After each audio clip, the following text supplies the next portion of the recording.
થોડાક મહિનાઓ પહેલાં વડોદરા ગ્રામ્ય જિલ્લાની અંદર લાલા જયસ્વાલ રતનપુરનો રહેવાસી એક બુટલેગર ઉપર એક ગુસ્સીટોકનો ગુનો રજીસ્ટર કરવામાં આવ્યો હતો. તેની તપાસ દરમિયાન પોલીસ દ્વારા એમની જો ગેરકાયદેસર મિલકત જો છે અને જો પ્રોસીડ્સ ઓફ ક્રાઇમ છે તેમની માહિતી ભેગી કરવામાં આવી હતી અને હાલ પૂરતું જો છે 75 કરોડથી વધારેની એમની પ્રોપર્ટીનું આઈડેન્ટિફિકેશન કરવામાં આવ્યું છે અને એમને ટાંચમાં લેવા માટે રાજ્ય સરકારની અંદર દરખાસ્ત કરવામાં આવી છે. ટોટલ 13 જેટલી પ્રોપર્ટીઓ મૂવેબલ અને ઇમૂવેબલ પ્રોપર્ટી, જેની અંદર એગ્રીકલ્ચર પ્લોટ્સ છે, પેટ્રોલ પંપ છે, બીજા કમર્શિયલ પ્રોપર્ટીઝ છે, ગોલ્ડ છે, બેંકના અંદર નાણાકીય રોકડ છે. ટોટલ મિલાવીને 75 કરોડ જેટલીની આ દરખાસ્ત હાલ સરકાર તરફે મૂકવામાં આવી છે. સર, ગુજરાતમાં પહેલો એવો કિસ્સો છે કે જેમાં આટલી મોટી મિલકત ગુસ્સીટોકના આ પ્રકારના ગુનામાં જપ્ત કરાઈ હોય? આ પહેલાં પણ બીજા એકાદ કેસ છે જેમાં મોટા પ્રમાણમાં મિલકતનું આઈડેન્ટિફિકેશન થયું છે. જામનગરનું એક કેસ છે જેની અંદર ગુસ્સીટોક હેઠળ એટલી મિલકતની પ્રપોઝલ મૂકવામાં આવી છે. બટ રિસન્ટ ટાઈમ્સની અંદર this is also one of the cases जिसके अंदर એટલી મોટી માહિતી મળી છે.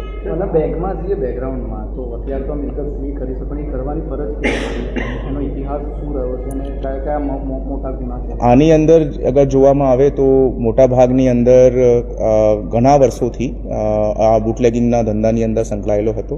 એમના ઉપર પોલીસની રેડિંગ પાર્ટી ઉપર અસોલ્ટ કરીને અટેમ્પ્ટ ટુ મર્ડર કરવાનો ગુનાઓ પણ એની અંદર સામેલ છે અને બીજા એરિયાની અંદર નાની મોટી માથાકૂટની અંદર એ સંકળાયેલો હતો. બટ આ એમનું જો ક્રિમિનલ એમ્પાયર છે એ બુટલેગિંગ સાથે એક ઓર્ગેનાઇઝડ ક્રાઇમ વેની અંદર એ લોકો જો છે આચરતા હતા અને કેવી રીતે આ જો ક્રાઇમથી જો પ્રોપર કમાણી થાય છે એ કમાણીને કેવી રીતે વાઇટ કરીને ઇન્વેસ્ટ કરવાનું છે, કેવી રીતે એમના ટ્રાન્ઝેક્શન્સ કરવાના છે, કેવી રીતે બેંકોથી લોનો મેળવવાની છે, એ તમામ પાસાઓ જો છે તપાસની અંદર સામે આવ્યા છે અને આ તમામ જો ફાઇનાન્શિયલ ઇરેગ્યુલારિટીઝ છે એમનું ગુસ્સીટોકની સંબંધિત કલમ હેઠળ અમે ટાંચ માટેની કાર્યવાહી હાથ ધરાવી છે. તમામ જે 75 કરોડની પ્રોપર્ટી છે એ ક્રાઇમ કરીને મેળવેલા રૂપિયાથી ખરીદીથી વસાવી કેવું છે?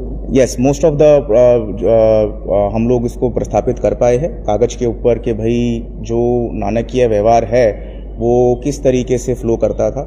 એ યુપીઆઈ હેઠળથી જો દારૂનું વેચાણ થાય એમના પૈસા યુપીઆઈ હેઠળથી લેતા હતા.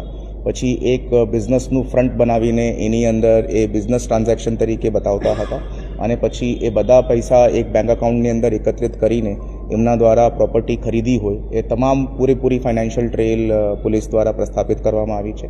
We have also hired a CA જેમને પોતાની રિપોર્ટ પણ રજૂ કરી છે. એના સિવાય એક વેલ્યુએશન એક્સપર્ટને કાયદાની કલમો જોગવાઈ રાખીને આ તમામ મિલકતની ફોરેન્સિક અકાઉન્ટિંગ પણ પોલીસ દ્વારા કરવામાં આવી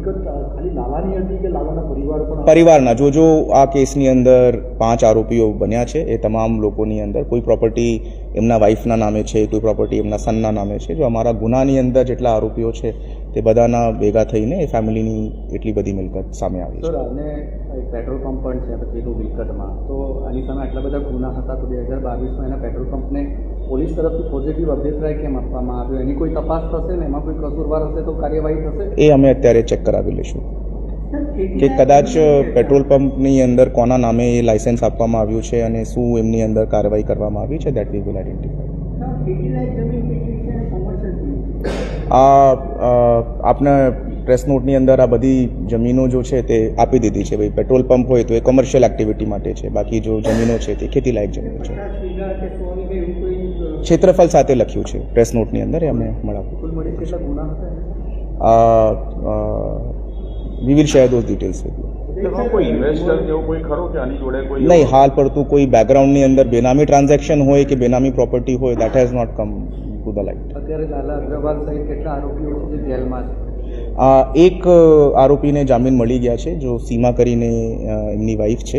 બાકી તમામ 4 આરોપીઓ હાલ પૂરતું જેલમાં જ છે અને હાઈકોર્ટની અંદર એમની જામીન અરજી બાબતે પોલીસ ડિપાર્ટમેન્ટ દ્વારા વિગતવારની ફાઇટ આપવામાં આવે છે. બ્રાન્ચમાં લેવા માટેનું પ્રપોઝલ કર્યું છે, કોઈ ડિમોલિશન કરવામાં આવશે ને પ્રોપર્ટીનું? એ અત્યારે આ પ્રોપર્ટી જો છે that has been establish through proceeds of crime. આ પીઓસીની પ્રોપર્ટી છે.